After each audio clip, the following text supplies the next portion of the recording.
Surat At-Tahrim, chapter of the Prohibition. In the name of Allah, the Merciful, the Compassionate, O Prophet, why dost thou make prohibited what Allah has made allowable for thee? Out of desire for the approval of thy wives, Allah is forgiving, compassionate. Allah hath made legal for you the annulling of your oaths. Allah is your patron, and He is the knowing, the wise. Recall when the Prophet made a story secret to one of his wives. Then when she announced it, and Allah made that appear to him, He made known part of it and avoided part. Then when He told it to her, she said, who gave thee this information? He replied, it was told to me by the knowing, the well-informed.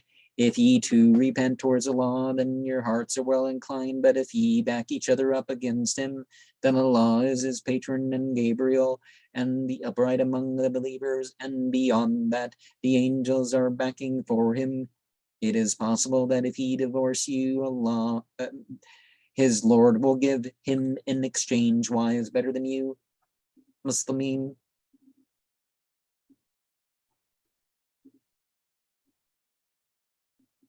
Believers, devout, repentant, given to worship, and fasting, both women who have been already married and virgins. Maybe it's Muslim, some sort of plural of that. O ye who believed, protect yourselves and your households from the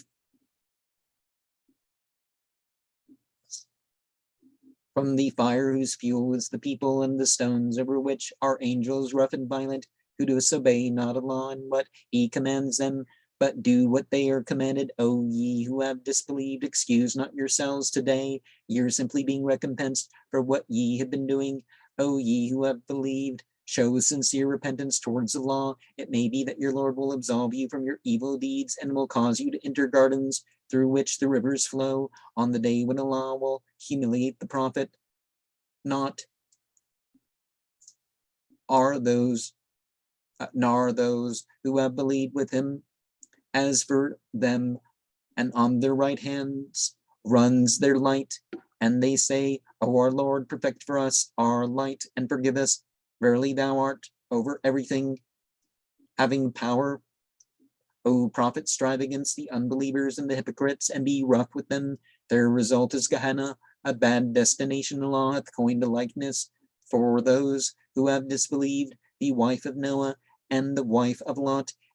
They were married to two of our righteous servants, but they betrayed them, so they availed them not at all against Allah. The sentence was, enter the fire with those who enter, and Allah hath coined the likeness for those who have believed. The wife of Pharaoh, when she said, O my Lord, build for me in thy presence a house in the garden, deliver me from Pharaoh and his work, deliver me from the people who were wrongdoers, and marry the daughter of Imran, who guarded her private parts. So we breathed into them some of our spirit, and she counted true the words of her Lord and his books, and became one of the devout.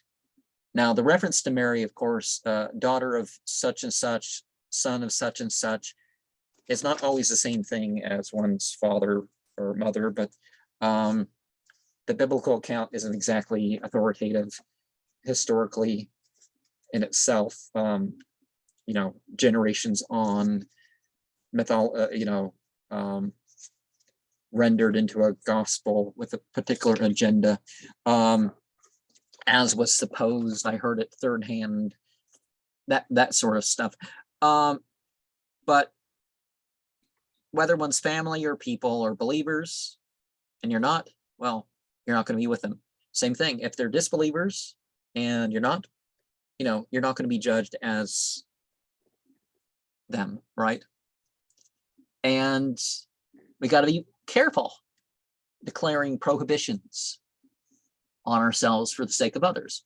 Now, okay, if someone's like, for example, allergic to a cat in your family, well, it's not forbidden for you to have a cat. It's just, you're not doing it for their sake, or you're not doing something because of your own sake. So there were a couple instances, both related to what Hafsa and Aisha said that relate to what the prohibition was. And it doesn't matter because Muhammad did something like, so he had a wife and he liked honey, but he stayed away from both of those things. Now, if he just stayed away from it, that would be one thing, but he said, you know, he swore off it basically, which that was the problem. Now, I think there's some narration elsewhere